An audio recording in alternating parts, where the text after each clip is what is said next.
Baie welkom julle. Ek dis nou namens ons hierso. Dis eintlik 'n wonderlike voorreg om ek sien nie eintlik 'n wonderlike voorreg. Dit is 'n verskriklike voorreg om hierdie tyd van die môre hierdie groep mense hier te hê. Dis merkwaardig. As 'n general wat daar onderkant sit, generaal Les Ratman, hy sê vir my, weet jy, dis weekeinde, maandeinde en jaareinde. Zeg, eintlik is 'n mens, is dit jy wat dit sê, Marcus? Ja. Maar hy sê dit nie vir my nie, hy werk deur jou. Ek is verbaas dat hy eenhou is. Maar dit is maar hoe dit is. So baie dankie. Baie dankie. Hierdie is regtig 'n voorreg. Dit is baie lekker om al hierdie gesigte te sien. Oor die onderwerp van, as jy nie weet hoe nie, hierdie is random onderwerpe en soms weet jy nie hoe, om wat om daarmee te maak nie, en dan begin jy maar dink daaroor, so deur die maand. En oor hierdie ding besef ek, mens kan hierdie ding uit baie hoeke uit benader. Ek weet nie hoe nie. Daar's baie kere in my lewe wat ek nie weet hoe nie. Ek sê vanmôre vir Callie toe hy hierdie ding aansit, want hy het hierdie dinge te doen met die klank. Een oggend het hierdie ding aan my gebly en hy het vergeet om dit aan hom te sit, toe is hy nie word hy nie opgeneem nie, of baie swak opgeneem. En ek sê ons het geleer, toe sê hy nee, ons hou aan leer. En is dit nie so nie, dat 'n mens hou nie op aan leer nie, en jy hou ook nie op om te vra hoe nie. Die vraag van wat doen ek nou? En ek weet nie hoe nie. Hierdie gesprek is vanmôre spesifiek is geïnspireer. Die antwoord op hierdie vraag is deur 'n WhatsApp wat ek gekry het, wat ek net nou gaan lees, van iemand wat eintlik in effek vir my daai vraag vra. Ek gaan dit net nou lees. Ek dink as jy vir Absa werk, by ontvangs, en dis die 5de jaar wat jy daar werk, by daai ontvangstoemak, dan dink ek, dan vra jy nie meer, ek weet nie hoe nie, ek dink in daai stadium weet jy hoe. Dis ook die stadium wanneer jy verveeld raak met jou werk. Maar as jy in 'n uitdagende milieu werk, wat ons almal doen, in 'n wêreld waar dinge verander, kom in. Mense, ek wil julle met almal kyk, hierdie mense is 2 minute laat, kan jy glo?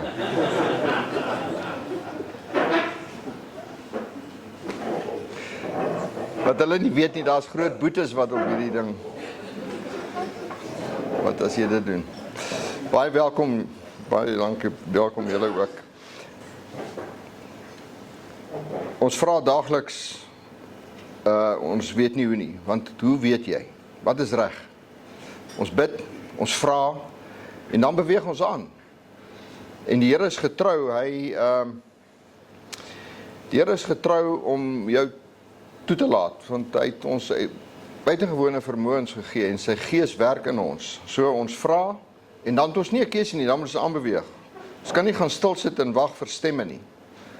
Die Here het al baie vir my gelei, en die Here lei my baie, maar ek het nog nooit stemme gehoor nie. Ek dink daaraan as 'n jong persoon na jou toe kom en hy sê vir jou, ek weet nie hoe nie, dit sal die vraag wees, nou wat is dit wat jy wil bereik? Wat is dit wat jy wil doen? En hierdie gesprek lei my na die kwessie van welvaart, rykdom. En dit is 'n ding wat ons almal konfronteer, en ek praat baie daaroor, want dit is iets wat my baie konfronteer. Ek is gekonfronteer daarmee. Dus die goed, welvaart. Wat maak ek met die goed? Hoe kry ek dit? Wat is die prys daarvoor? Wat maak ek éventueel daarmee? As dit jou glad nie pla nie, is jy gelukkig. Ek gaan 'n gesprek, Callie en ek het een keer 'n gesprek gehad, soos hierdie jare terug, toe ons nog daar by die pleis was, en die onderwerp, Callie, sal jy dit onthou, dis altyd 'n selfgesprek, 'n ekgesprek, onthou jy dit? Ek het daai ding geraam en vir Callie ingegee. Olgie, het hy hom nog? Het hy hom nog? Dit hang in my kantoor. Dit is altyd 'n ek-gesprek. Hierdie gesprek is 'n ek-gesprek. Dit gaan oor my. Hoekom gaan dit oor my? Wel, as ek goeters heeltemal oorwin het in die lewe, dan sal ek nie hieroor praat nie. Ek gaan nie vir julle kom sê, julle weet wat, ek het op 'n kolbietjie 'n stryd gehad met 'n ding, maar ek is heeltemal oor dit nie. Die goed wat ek hieroor praat is die goed waaroor ek dink. En die goed wat my konfronteer, dis 'n ek-gesprek. En vanmôre gaan ek tot 'n mate so 'n gesprek hê. Dis jong mense, mense ouer mense, en dis nie as jy ouer word dat jy minder hiermee gekonfronteer word nie. As my ma het my Gerardus genoem, en as iemand my Gerardus noem, dan kyk ek vinnig om. Of as iemand wat my geken het toe ek baie klein was, maar my ma vir my sê Gerardus, dan luister ek. Maar sy het my Gerardus genoem of sy verlief of kwaad was vir my. Maar as 'n oom, Callie praat dikwels van die ooms. As 'n oom met my sou neersit en hy sê vir my, Gerardus, wat wil jy doen met jou lewe? Dan sou ek vir hom sê, ek wil baie welvarend wees. Ek is moeg gesukkel. Ek wil kan maak wat ek wil. Ek wil vryheid hê, ek wil finansiëel onafhanklik wees. In feite, ek sou vir hom sê, ek wil nie finansiëel onafhanklik wees nie, ek wil regtig finansiëel baie sterk wees. Met ander woorde, ek wil ryk wees. Dit sou die eerlike antwoord wees. En as hy vir my sou sê, want die vraag is, ek weet nie hoe nie. As hy vir my sê, wat is daai ding wat jy wil doen? Wat wil jy bereik? Jy wil ryk wees, nou wat wil jy doen? Sê ek, nee man, ek wil ryk wees. Dan sou 'n vraag vir hom wees, maar met wie vergelyk jy jouself? En wat is die omstandighede van die persoon wat jy jouself mee vergelyk? Wat weet jy van hom? En dan sou ek dalk vir die oom sê, oom, ek weet nie veel van hom nie, maar ek sien hom daar in die dorp met sy nuwe bakkie. Hy's 'n impressive boer uit verskeie plase. En dis wat ek weet. Nou, Asaf in Psalm 73 skryf daaroor, hy sê, my voet het byna gestruikel toe ek die welvarendheid van ander mense sien. En dan sê hy, dit gebeur nie met hulle en dat gebeur nie met hulle nie, en dit lyk of hulle sonder kwellinge is. En dan gaan Asaf aan en dan sê hy, ek het dit gedoen totdat die Here my toegelaat het om agter die skerm te sien. En hy sê vir my, en hy skryf in Psalm 73, dit is nie 'n mooi gesig nie. Nou as iemand vir my sou sê op daai stadium waar ek vir die oom sou sê, oom, ek wil regtig, ek wil hom nou om 'n blaatant te stel, oom, ek wil eintlik ryk wees. Dan sou hy vir my gesê het, daar staan in Lukas 12 vers 15, pas op vir die hebsug, want iemand se lewe bestaan uit die oorvloed van sy besittings. Dan sou ek vir hom gesê het, nou hoekom sou ek dit vir hom gesê het, want dit is waarskynlik wat ek vir hom sou gesê het. Ek sou vir hom gesê het, oom, ek hoor wat oom sê, dit sê mens moet versigtig wees as jy ryk is. Dit sê ou moet, maar oom, ek gaan dit doen. Ek gaan een van daai ouens is wat ryk is, maar versigtig ryk is. Ek gaan nie my geld swak gebruik soos die verlore seun nie. Ek gaan nie dit doen nie. So daai een sou my nie afgeskrik het nie. En dan sou hy vir my sê, dat in 1 Timoteus 6 staan, maar vir die wat ryk wil word, soos jy Gerardus, die jong een, val in versoekinge en strikking en baie dwaase en skandelike begeerlikhede, wat die mense laat wegsink in verderf en ondergang. Want die geldgierigheid is 'n wortel van alle ewels, en omdat sommige dit begeer, het hulle afgedwaal van die geloof en hulle self met baie smarte deurboor. En dan gaan dit aan, maar jy man van God, vlug van hierdie goeders weg. En hy lees dit dan vir my, en ek sê vir hom, nee, ek hoor wat hy hom sê, maar ek wil nog steeds ryk word, oom. Ek wil nog steeds ryk word. Ek is eerder met al hierdie goed,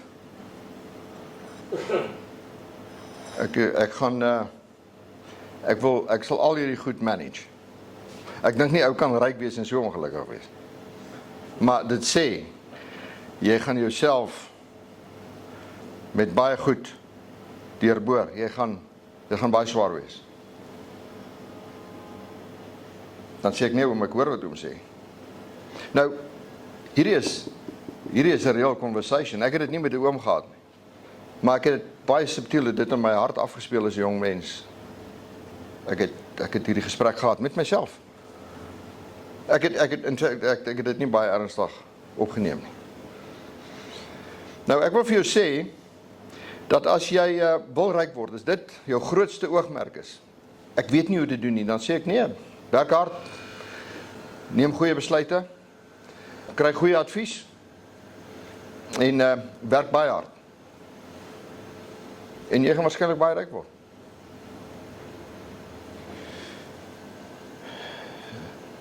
Daar's baie ouens in die wêreld wat baie welgesteld is. Welgesteld is 'n understatement. Psalm 106 vers 15 sê, die Here, ek het met Dawid skryf, ek dink is Dawid wat dit skryf, ek weet nie wat die psalme skryf nie, maar sê, toe het hy hulle gegee wat hulle gevra het, maar in hulle siel 'n maarte gestuur, en ek kom uit hierdie hoek uit, waar ek nou 'n bietjie senior geworden. Ek het al die woord oud geword, maar ek bedoel, ek is nie, iemand wat dit vir my sê, sal ek mee verskil, maar bietjie senior geword het, en ek is nou gekonfronteer met hierdie goed. Jy sit nou met die goed. Nou, ek het nou onthou julle, onlangs vir julle gesê het, ek is baie ryk, maar toe het ek daarom gesê, almal van julle is ook ryk. Almal van julle val in die top 10%, 5%, self 3% of 2% van die wêreld se bevolking. Almal van julle. Behalwe as jy voel jy het nou 'n bietjie 'n cashflow probleem. Dan sê ek nee, maar jy moet jou bates en laste maar gaan opskryf en kyk ons. Kom praat met my daaroor.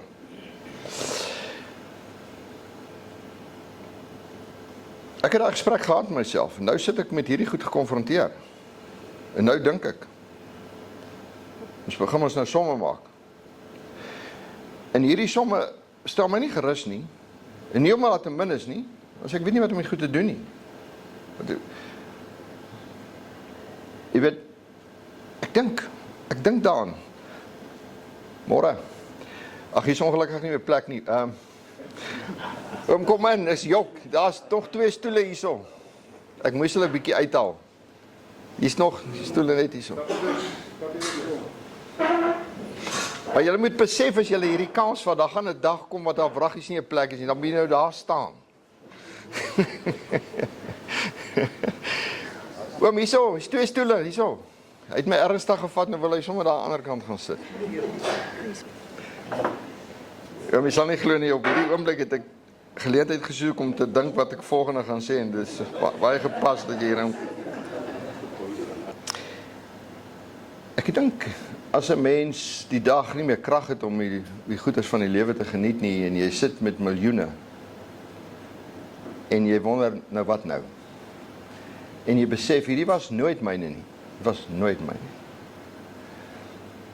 Ek het dit swak bestuur, ek het dit laat lê iewers waar dit rente loop. Onaktief. Ek was eintlik vir die wêreld van geen nut nie. En nou gaan ek dit hier los. En daar's niks wat ek aan kan doen nie. Ek het 'n foto gesien van Marlon Brando, waar hy lê in 'n bed, so, nou as jy nie so lê nie, maar so lê, want jy weet, daar's allerlei gesondheidsprobleme, waar die deure oop is en hy oor hierdie estate van hom uitkyk, en hy's op sy einde, is 'n paar dae later dood. Nou wonder ek, wat dink hy? Bedink hy dit, nou dis is dit, ek is voor die grootste vraag van my lewe, nou, en alles wat ek gedoen het, is niks werd nie. En dan vir die eerste keer sien jy alles wat jy gedoen het in perspektief. That's real time.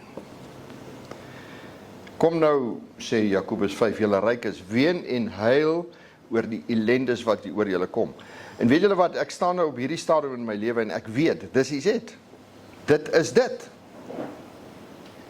Ek weet dat hierdie is 'n wroegingsding. Julle rykdom is bedorwe en julle klere is deur die motte verniel. Niks hou nie. Ons weet dit nou al. Ons weet, niks hou nie. Jy kan selfs 'n Toyota koop. Hy hou langer. Baie lank. Jy kry mos nie, ek weet as jy 'n Toyota verkoop vir jy skuldig, want daar's nie 'n rede om te verkoop. Dis wanneer jou vrou sê ons gaan nou skaam kry vir hierdie ding, dan vir jou kinders, nee, hulle sê eers vir jou pa regtig is nou tyd. Julle goud en silwer is verroes en julle roes sal kom tot 'n getuienis teen julle. Goud en silwer is verroes. Daar's nou een ding is wat nie roes nie. Dis goud. As jy hom wegsteek, laat die regering hom nie kan kry eendag nie. Of jou kinder, of iemand, familielid verlangs het hier in Heidelberg gesterf, en hy het die goed gehad, en hy het so wegsteek in sy tuin, dat die ouens wat dit toe erf nie weet waar om te kry nie. Ek weet nie of hulle dit gekry het nie, hulle het nie daaroor gepraat. Maar as hulle dit sou kry, sou dit nie verroes gewees het nie, maar hy sê, julle goud en silwer is verroes. Goud roes. Nee, ek dink wat hier gebeur is dat jou beskouing van daai ding gaan verander. Vir jou, wat dit het, wat daar lê, dis daar in hy kluis toegesluit of lê in 'n wold iewers. En jy besef ek kan daar niks mee doen nie, want dit was nooit joune nie. Dit was nooit joune nie. Die volgende tree wat jy gee, neem jy afskeid van dit alles. En die wat dit kry, dalk word dit vir hulle 'n struikelblok. Dalk word dit net vir hulle 'n struikelblok. Dis die vraag wat ek uit hierdie hoek van my lewe vir myself vra. Nou kry ek hierdie boodskap van iemand. Ek het iewers met mense gepraat en 'n ou het na toe gekom en hy wil my kom sien en hy kom kuier vir my. Hierdie ou het was 'n onderwyser wat by een van Pretoria se voorste skole en toe slaan hy sy hand aan besigheid, hy bedank, hy gaan in besigheid en hy maak dit nie, hy kom terug en nou begin hy van reg vooraf. Hy's ouerig, teken sy 50's. En hy skryf vir my hierdie boodskap. Ek reik uit na jou want ek is maar bietjie emosioneel vandag. Ek luister gister na die man wat die tuckshop hierby en hy noem die plek se naam, want ek wil nou nie hierdie ou se identiteit openbaar nie. Ek wil die tuckshop hier het by en hy noem die stadion. Die persoon het 'n tuckshop by 'n stadion hier in Pretoria. Hierdie ou sê vir hom, ek het al op 53 afgetree, ek het besighede, ek het eiendomme, ek het 'n jaar gaan vakansie hou oor see. Nou kyk, dis baie impressive. Kyk, ek kan vakansie hou, maar ek het nie 'n jaar tyd om dit te doen. Maar as 'n ou so ryk is, dat jy 'n jaar kan niks doen nie. Wel, ek weet nie of 'n ou so ryk kan weet nie. Kyk, as iemand vir my sê, ek moet 'n week gaan vakansie hou, dan is dit vir my uitdaging. In terme van die aktiwiteite is bietjie gebrekkig. En, maar 'n jaar. Nou dink ek, die ou, dis nou soos David, David wat van Asaf wat sê, hy lees van die ryk ouens, hy sien hulle. Dan dink ek in die tuckshop ou by hierdie plek. Hy het besighede en eiendomme en hy bedryf die tuckshop. Nou dink ek wonder of nie vir die ou lieg nie. Maar in elk geval. Ensovoorts. Ek dink vanoggend, wat het ek nou eintlik gebou? Sê hy. Ek is skaam oor my loopbaan. Geen vordering. Niks om te wys nie. Ek is 'n posvlak 1 onderwyser. As jy begin, en hy's waarskynlik in sy 50's. En ek sit hier vandag by hierdie stadion, tweede dag in 'n ry, hoofbeampte by en hy noem die aktiwiteit, die item, sportitem. Hoërskole gister was 'n laerskole. Ek is skaam oor my gebrek aan groei in my loopbaan, kan niks wys nie en ek het nêrens gekom nie. Dis sê hy. Toe sê ek vir hom, jy moet bietjie met my kom gesels. En hoekom ek oor hierdie ding gesels is, wat gaan ek vir hom sê? Hom sê nee man, regtig, jy moes bietjie vinger getrek. Regtig. En daai fout wat jy gemaak het 10 jaar terug, was regtig 'n groot fout en dit byt jou nou. Nee. Stom foute. Net so wat ek moet sê. Jy sien, hierdie selfe man was 'n tyd terug by my, dis hoekom met my kom praat het, hy het vir my gesê, hy het 'n groot besigheidsgeleentheid met 'n sakeman in Zambië en sovoorts. Toe sê ek vir hom, moenie dit vat nie. En ek het vir hom gesê, kom sien my saam met jou vrou. Want hulle is opgewonde, hier's groot geleenthede vir hulle. Groot geld. Toe sê ek vir daai ou, moet dit nie vat nie. Die sakewêreld gaan jou opvreet. Jy is nie gebou vir die sakewêreld. Nie jy nie. Jy het 'n ander roeping. Jy werk met laerskoolkindertjies. En jy is op die laaste vlak van onderwys en miskien is dit net wat die Here jou wil hê. Miskien is dit net wat die Here jou wil hê. Bly weg, hy het nie daai sake besluit gemaak nie. So ek het miskien in sy vooruitgangse pad gestaan. I don't know. My antwoord aan hom sou wees, en sal waarskynlik wees, as hy daar by my sit en sê, vergelyk jy nou met 'n ander ou, wat alles gemaak het. En ek sê weer, jong mense, ouer mense, dit hou nie op nie. Hierdie ding staan voor ons elke dag. Wanneer is genoeg? Wat is genoeg? Wat is arriveer?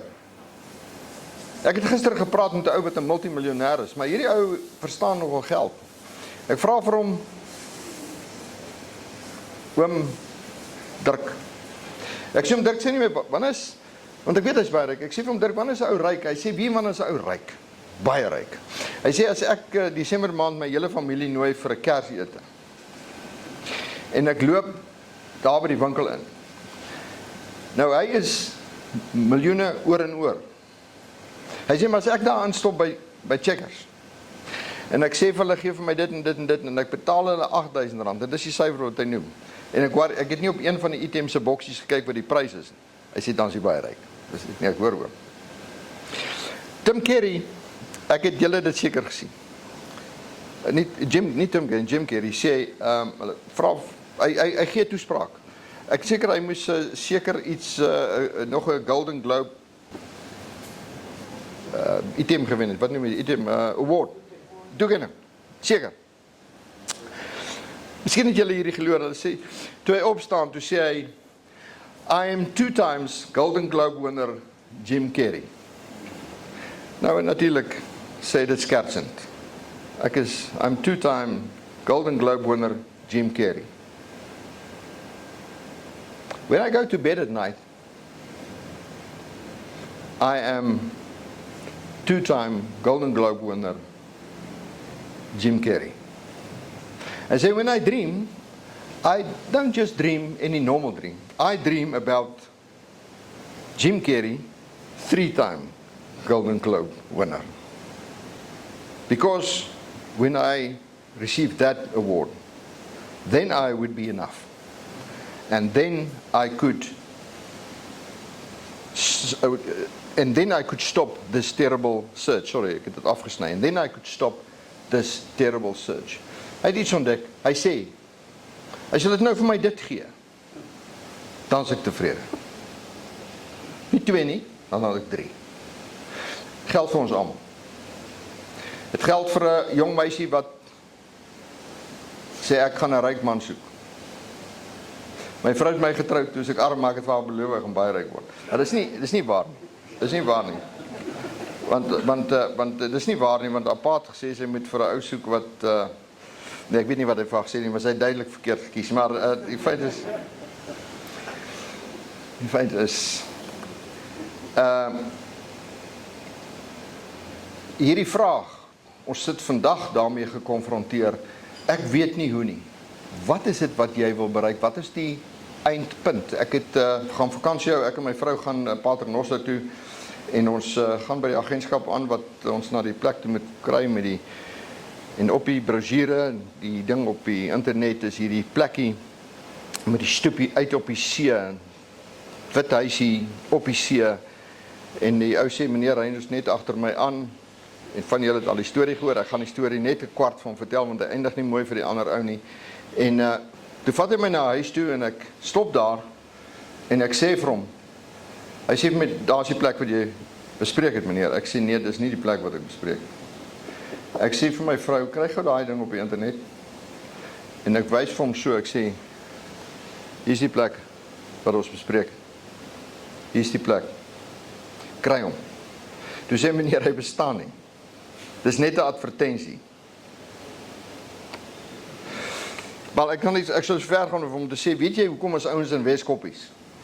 Toe sê hy, meneer, wat is Weskoppies? Ek sê nee, en ek het vir hom kort verduidelik, toe sê ek, hierdie goed maak dat mense daar eindig, en dis nie ek nie, jy moet 'n plek gaan soek, uitgesoek. Die feit is, ons jaag 'n prentjie. Ons jaag 'n prentjie. As jy daar aankom, dan is hy dalk nie daar nie. Dalk nie daar nie. Jeremia 9 vers 23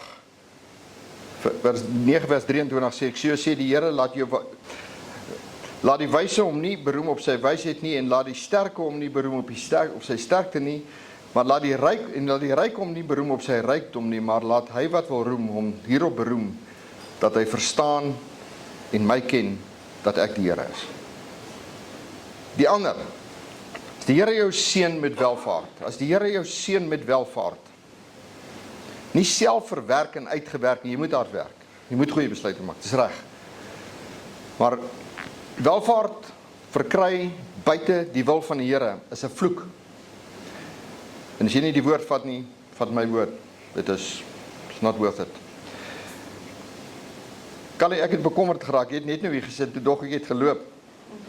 Ek toe ek moet deurskiet 7 uur toe. Callie, is jou beurt.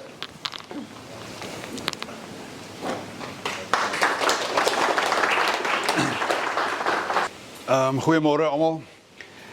Ek dink meeste van julle weet hoekom ons hierdie doen, is maar net 'n gesprek in die dorp, en soos Gerard gesê het, ons doen dit vir onsself ook.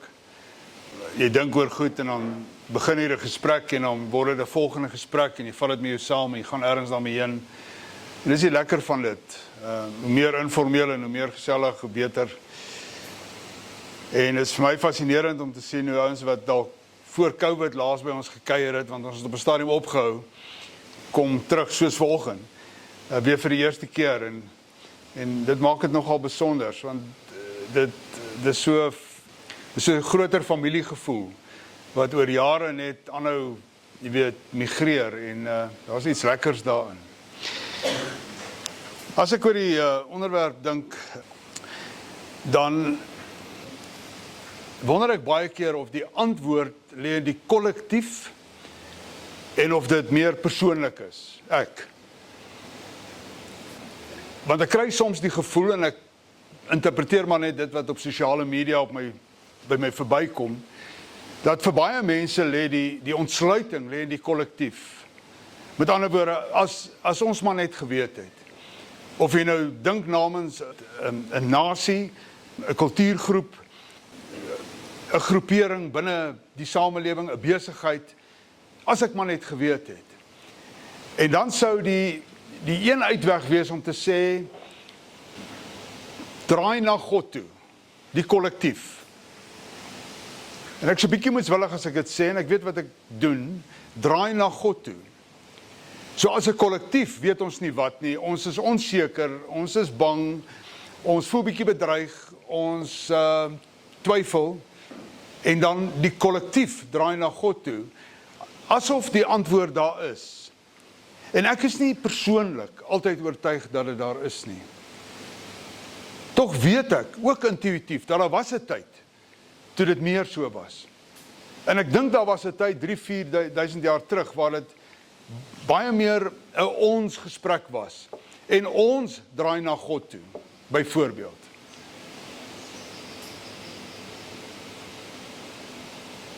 Ek sien hoe ouens na God toe draai. Natuurlik is daar iets goeds daarin. Ek meen, kom skoon, 'n stuk katarsis. Jy weet, sit iets neer. Maar die vraag bly nog steeds by my, maar wat daarna? Want dit is nie asof die wat daarna noodwendig dit is nie. Dit is nie asof die antwoord noodwendig daar is nie. Dis net nog 'n poging. So ek wil bietjie meer dink dat die ontsluiting lê in die na-Christus tyd, in jouself. Bedoelende, as dit is dat die gees van God in jou is, en as jy dit glo, en jy is daarvan oortuig, en by implikasie is daar 'n nuwe mens, dan is die wysheid waarna jy soek, ook in jou. En dit is iets wat van binne afkom, of behoort te kom. En die antwoorde wat jy baie keer soek in die lewe is baie nader aan jou, as wat jy gedink het. Jy moet dit net ontsluit. Dit moet net gebeur. En dan is die vraag, maar hoe? Want feit is, almal van ons is op verskillende maniere in 'n spasie waar ons nie weet nie. En ons is onseker. En ons is bang. Ek erken dit. Maar vir my lê die soeke na daai wysheid. Wat is wysheid? Wat jy soek is wysheid. Jy soek insig. Jy soek insig oor wat doen ek as ek nie weet nie. Daai wysheid is nader aan jou as wat jy dink.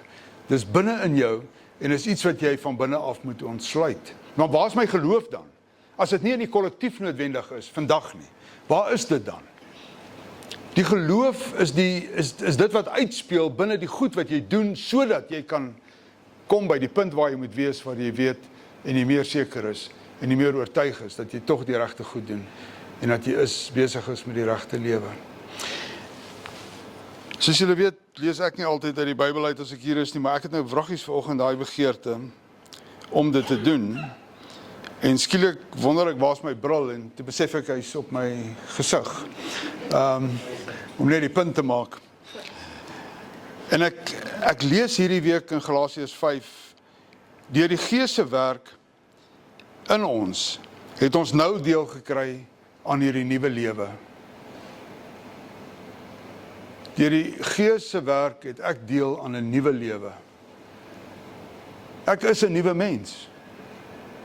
En daar is iets besonders aan my, omdat ek die Gees van God in my het. Dis nie 'n arrogante ding om te sê nie. Dis nie 'n jy word wanneer dit is.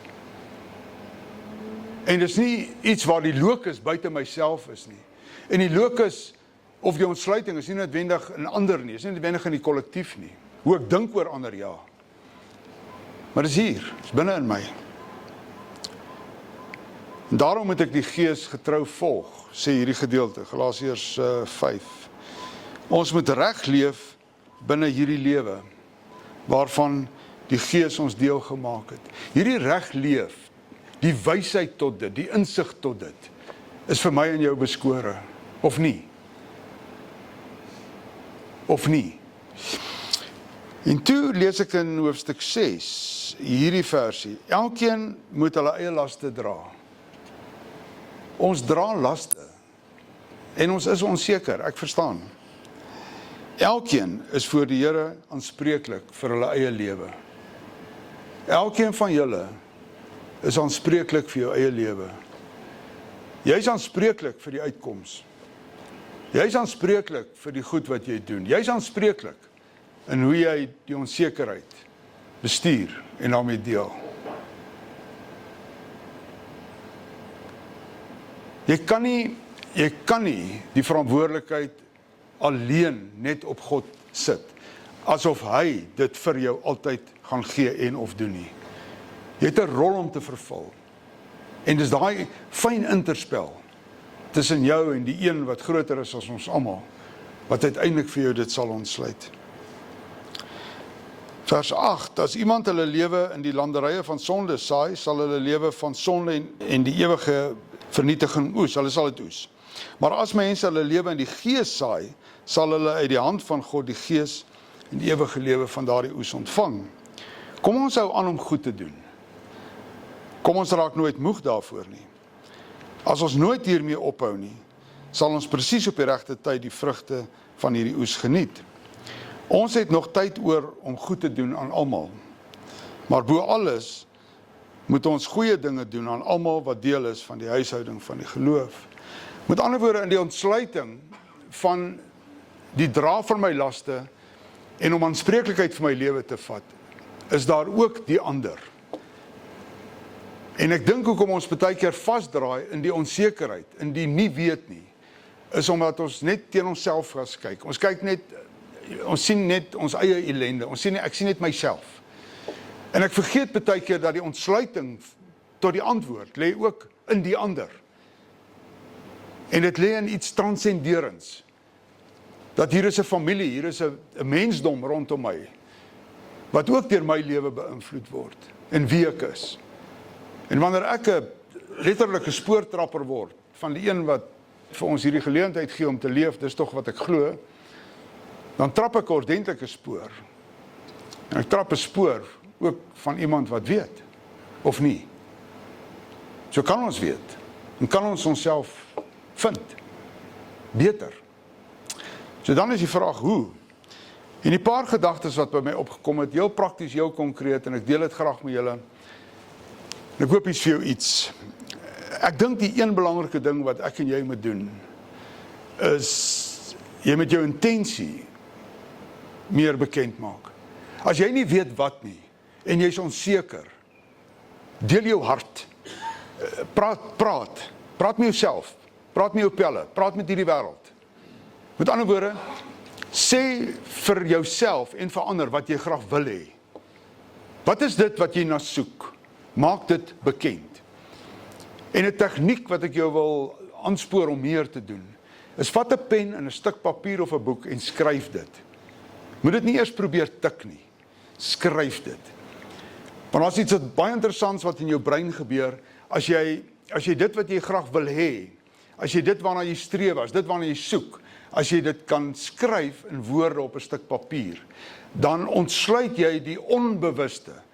En onbewustelik is jy besig om die antwoord te ontsluit. Skryf op 'n stuk papier dit wat jy graag wil hê. Dis net 'n wenk. En daar's min dinge so kragtig as dit. En laat dit wat jy onbewustelik doen, laat dit vanuit die onderbewuste binne in jou groei en binne in jou hande en voete kry. Want as die gees van God in jou is, en as dit is wat jy glo, wat ek glo, dan sal die gees dit ook in jou ontsluit. Die gees probeer uitdrukking soek in jou lewe. Maar hoe gebeur dit? Dit gebeur dat ek in my denke myself besig hou met die goeie goed, met die regte goed, en ek doen dit op die regte manier. En ek doen dit met 'n stuk waardigheid. Waarna soek ek? Ek soek na die waarheid. Of ek soek na wysheid. Ek soek na die insig. Moenie vergeet die belangrikheid van die ander nie. Ek het dit reeds gesê, hoekom? Want ek het dit gelees. Die ander, baie van dit wat jy soek, lê in die ander, of is verander. En daar's ander mense in jou lewe wat ook belangrik is. Dit gaan nie net oor jouself nie. Die derde ding wat ek wil sê is, raak bewus van jou ingesteldheid tot lewe. As ek maar kan sê, houding. Ek onthou die korporaal in die army het altyd gesê, troep, kry houding. Ek weet tot vandag nog nie heeltemal wat het hy bedoel nie.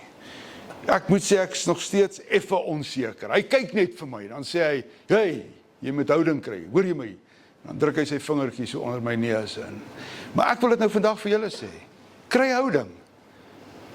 Trek bietjie jou skouers terug, tel bietjie jou kop op, en stap soos iemand in die dorp wat weet, en wat is, en wat lewe, en as ek mag sê, en ek bedoel dit nie net simbolies nie, maar iemand wat 'n nuwe lewe het, iemand wat behoort, iemand wat leef ook vanuit die sekerheid, kry 'n bietjie houding, raak bietjie positief, sit bietjie die lamsakkigheid neer, staan op en stap, maar stap ferm. Dis bietjie van 'n simboliese metafoor as jy wil, maar ek mis dit baie keer. En ek mis dit onder mense wat gelowig is. En ek mis dit onder mense wat sê, kom ons draai almal na God toe. Ek mis dit ook by hulle. Kry net weer houding. Raak positief en raak opgewonde. Oppas om nie goed te oordink nie. Jy gaan amper van nature die onsekerheid die goed wat jy nie weet nie, die goed wat jy bang is, gaan jy oordink. You overthink it. It's a trap. Dis 'n hinderlaag. Dis nie nodig nie. Jy maak jouself onnodig moeg met net te veel. Fokus eerder op die goed wat saak maak. Fokus op die goed wat reg is. Fokus op die goed wat belangrik is. Dis net 'n subtiele skuif, maar is 'n belangrike skuif. En met die regte houding, die regte ingesteldheid, doen jy die regte ding. Met ander woorde, op 'n ander manier gesê, en ons het dit al hoeveel keer hier gesê, laat gaan op die negatiewe emosie, laat gaan op die negatiewe gedagte, laat gaan op die negatiewe eksterne faktore wat elke dag jou lewe ondermyn. Hou net die volgende altyd in gedagte. As ek vir jou sê, of iemand vir jou sê, leef jou lewe in die oomblik, wees in die hier en nou, dan bedoel ek iets anders. Ek bedoel dit. As jy jou lewe in die verlede leef, of vanuit die verlede leef, vanuit die ekstreme van die verlede, en jy gaan haal alles agter jou, dan word jy 'n kandidaat in die ekstreem nou, van depressie. Jy gaan vuisfoos en moeg wees vanuit die verlede. Jy kan nie jou lewe daar leef nie, jy was nie bedoel om daar te leef nie.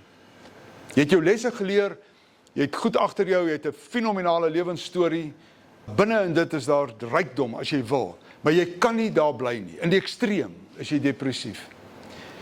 As jy jouself moeg maak en bang maak oor die toekoms, jy leef in vrees. Jy leef in vrees wat met hierdie land gaan gebeur, jy leef in vrees met waar die wêreld heen gaan, jy leef in vrees elke dag, dis waar jy jou lewe leef. In die ekstreem is jy 'n slagoffer van angs.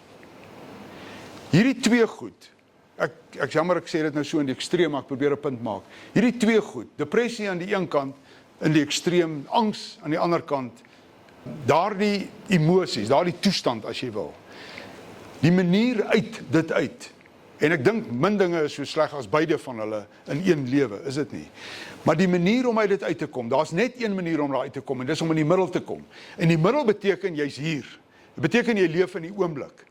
Dit beteken jy tel vandag jou kop op, jy trek jou skouertjies terug, jy stap by daai deur uit en jy het so 'n bietjie houding in jou agterend en jy kyk bietjie met ander oë na hierdie wêreld en jy sien die geleenthede en jy raak bietjie opgewonde oor die goed wat rondom jou aangaan. Dis die enigste manier hoe jy gaan wegbly van hierdie goed af, is om na die middelgrond toe te kom van in die oomblik wees. En die hier en nou, die goed wat jy oor stres, bang is, onseker is, wat doen ek as ek nie weet nie? Ek weet nie wat die antwoord is nie, maar ek dink minder as 2% van dit sal ooit met jou gebeur. Minder as 2, dink ek. Nie alles in hierdie lewe is dringend nie. Raak kalm. As ek na Facebook gesprekke kyk en iemand maak 'n stelling en soek aandag en dan kom daai responses, dan staan ek baie keer net stil verbaas oor hoe mense dink en waarmee hulle self dan nou besig hou. En dit maak my effe beangs. En ek dink hierdie week het ek net weer oor hierdie gedink. Wanneer Jesus en sy disippels oor die water moet gaan, en daar's 'n plek, hulle moet ergens heen gaan, en hulle klim op die boot, dan kom daar 'n storm. Maar voor die storm kom, gaan hy en hy gaan lê agter op die boot daar op 'n plek. So hy lê daar. Hulle raak bewus van die storm, en hulle begin al hoe meer beangs raak oor hierdie storm. Tot op 'n punt waar hulle so bekommerd is, dat hulle hom wakker maak. En dan reageer hy, asof hy eintlik maar net vir hulle probeer sê, waarom oorreageer julle oor hierdie goed? En dan wonder ek baie keer by myself, dat daai rustigheid wat hy projekteer, terwyl die storm besig is om te gebeur, of dit nie ook vir my en jou beskore was nie. En ek's ernstig as ek dit sê. Daai rustigheid wat daar by hom was, in die boot, is dit nie ook juis dan vir jou beskore nie? En ek dink, wat jy jouself moet dissiplineer, dis wat ek doen. Ek probeer regtig, ek probeer in die oomblik leef, en ek probeer 'n kalm te bring. Ek sien baie keer, as ek nou die slag iets op Facebook post, en ek doen dit nie baie nie, hoe dat daar 'n kalmte is in die post. Dit is baie selde dat ouens op enigiets wat ek post sal kom met al hierdie gemorsgesprekke en hulle persoonlike agendas. Hulle doen dit net nie. Want wanneer ek dit doen, is dit deurdag. Wanneer ek dit doen, is die tydsberekening reg. Wanneer ek dit doen, is dit goed of is goeie goed. En dan is daar die ander gesprekke. En ek dink iets van dit is vir ons beskore. Om 'n rustigheid en 'n kalmte, om insig, om wysheid na hierdie wêreld toe te bring. Die wysheid wat jy soek, lê nie noodwendig in die kollektief nie. Die wysheid wat jy soek, lê in jouself. Dis wanneer jy leef. En ander mense raak bewus van dit. En ander mense kan vanuit dit ook 'n antwoord kry. En dit wat vir hulle dan nou sleg is of hulle bekommerd maak en hulle bang maak, word skielik ontsluit op grond van wie jy is. As niks arrogans in wat ek hier sê nie. Dis wat dit beteken om die Gees van God in jou te hê. Hoe kan dit iets anders wees? Die Gees is mos nie weg nie. Die Gees is nie ergens hier in die bosse nie. As ek by daai deur uitstap, dan stap ek met die Gees van God binne in my. En ek is 'n nuwe mens, of nie? Of is dit 'n ander storie? Is dit nie vir jou beskore nie? Hoe verstaan jy dit? So, ek dink baie van die wysheid wat ons soek, kom in die kalmte en in die rustigheid. Ek dink dit kom in die middel. Nie in die verlede nie, nie in die beangstigheid van eendag nie. Dit kom in die hier en nou. En dis vir jou beskore. Kan jy maar, waar is jou geloof dan? My geloof is in wat ek doen. Daar's hulle wat gaan en hulle wil na God toe draai en dan gaan elders en dan hoop hulle die Here sal. Ek het baie respek vir dit en ek het baie respek vir jou geloof en dit is vir my wonderlik as jy dink die Here sal alles doen. Ek dink nie dis hoe dit werk meer nie. Jammer. Ek dink daar's 'n God wat na my en jou kyk, na hierdie planeet en sê, doen. En wanneer jy doen jy dit in die geloof. Want jy het dit in jou. En jy projekteer na hierdie wêreld toe wysheid, lewenswysheid, insig. Ek dink dis hoe dit veronderstel is om te werk. Geloof omvou nie altyd sekerheid nie. Dit was my kinderlike geloof. Geloof omvou onsekerheid. My geloof kry hande en voete in die onsekerheid. Om nie te weet nie is fyn. Jou geloof kry hande en voete binne in dit. Maar jou geloof kry hande en voete in dit as jy goed doen. So ek sal nou 'n hele ander gesprekkie met jou kom voer en sê, soos ek onseker is, wat doen ek? Ek doen 'n behoorlike waardering. Ek probeer die probleem verstaan. Ek probeer dit bietjie analiseer. Ek speel met moontlikhede. Ek kry inset. Ek vra my pelle. Ek doen 'n klomp goed. En uiteindelik sit ek 'n plannetjie bymekaar en ek gee 'n tree vorentoe en ek doen die regte goed of ek dink ek doen die regte goed. En soos ek beweeg in my geloof en my oortuiging, kom ek by 'n ander antwoord uit, 'n nuwe oplossing. Dis die proses goed. Dis die goed waarmee ons moet goed wees. Dis alles geïmpliseer in wat ek hier sê. Dis nie die tip wat ek jou wil gee nie. Die tip wat ek jou wil gee is as jy nie weet nie, doen. Maar doen in die geloof. En soos wat jy doen en jy word, is daar inspirasie. Nie net vir jouself nie, maar ook vir ander. En uiteindelik gaan dit nie net oor jouself nie. Dit gaan ook oor ander mense. Dit gaan oor wat ons vir ander doen en vir ander beteken. Met ander woorde, as die Gees van God in my uitdrukking soek, in my lewe, gedurig, so terloops, die verse net voor wat ek gelees het, is die einde van hoofstuk 5, is die vrug van die Gees. En die vrug is nie iets wat jy na toe aspireer nie. Die vrug is. Hierdie word, die vrug is, jy het dit in jou. Jy is die vrug. Jy strewe nie na vriendelikheid en lankmoedigheid en geduld nie, jy word dit. Dis die evangelie, dis die punt.